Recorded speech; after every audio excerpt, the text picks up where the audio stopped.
So ప్రస్తుతం మహారాష్ట్ర ఫలితాలపై Shiv Sena MP Sanjay Raut సంచలన ఆరోపణలు చేశారు. ఈవీఎంలను ట్యాంపరింగ్ చేశారన్నారు.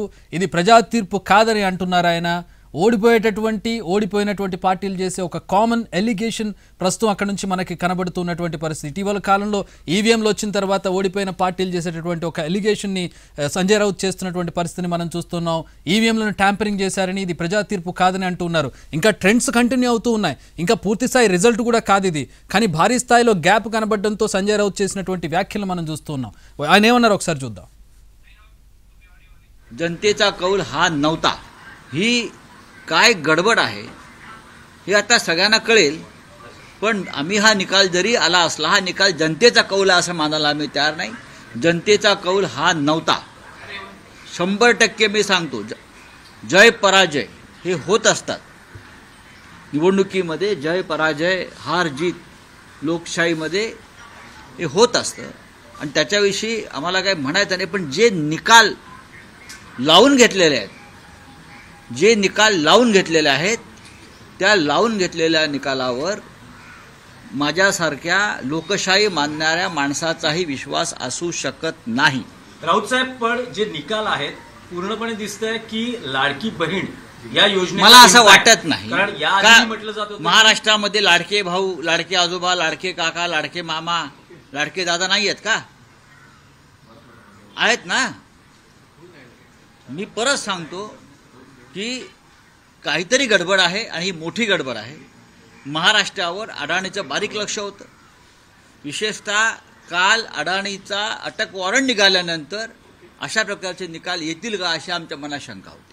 गौतम अडाणीला अमेरिकेतून काल जे अटक वॉरंट निघालं, त्यांच्यावर जे भ्रष्टाचाराचे आरोप झाले, ते अप्रत्यक्षपणे भ्रष्टाचाराचे आरोप हे भारतीय जनता पक्षावरच होते, शिंद्यांवर होते.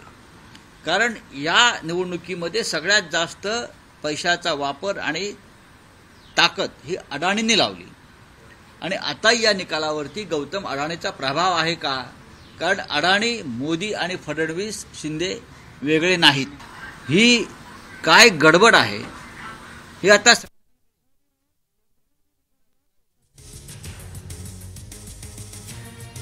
जनतेचा कौल हा नव्हता. 100% मी सांगतो, जय पराजय हे होत असतात.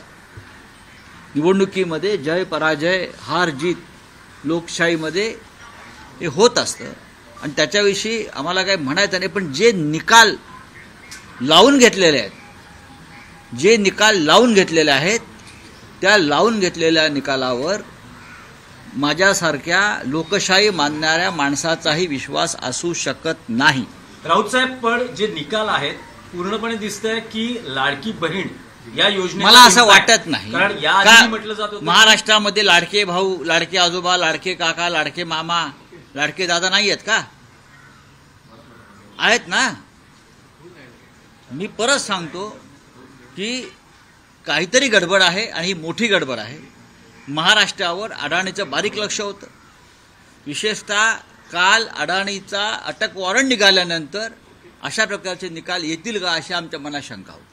गौतम अडाणीला अमेरिकेतून काल जे अटक वॉरंट निघालं, त्यांच्यावर जे भ्रष्टाचाराचे आरोप झाले, ते अप्रत्यक्षपणे भ्रष्टाचाराचे आरोप हे भारतीय जनता पक्षावरच होते, शिंद्यांवर होते. సో శివసేన నేత చేసినటువంటి ఉద్ధవ్ ఠాక్రే శివసేన నేత చేసినటువంటి వ్యాఖ్యలు మనం చూస్తూ ఉన్నాం. ఎలక్షన్స్లో జయాపజయాలు సాధారణము, ఓడిపోవడం గెలవడం అనేది సాధారణము. కానీ ఈ ఎలక్షన్స్లో అక్రమాలు జరిగాయి, ఈవీఎంలు ట్యాంపరింగ్ చేశారు. ఈ వచ్చినటువంటి రిజల్ట్స్ సరైనవి కావు. ప్రజల మనసులో మేము ఉన్నాం. ఎందుకంటే దీనికి పార్లమెంట్ ఎలక్షన్సే దీనికి కొలమానము. పార్లమెంట్ ఎలక్షన్స్లో మేము ఎక్కువ ఎంపీ సీట్లు గెలిచాం. కానీ ఇక్కడ అసెంబ్లీ ఎలక్షన్స్లో ఏ విధంగా ఈ స్థాయిలో ఎన్డీఏ కూటమి గెలిచింది అనే దానికి సంబంధించి, మహాయుతి ఏ విధంగా గెలిచింది అనే దానికి సంబంధించి ఆయన అనుమానాలు వ్యక్తం చేస్తున్నటువంటి పరిస్థితి. ఇంకా ట్రెండ్స్ కొనసాగుతూనే ఉన్నాయి.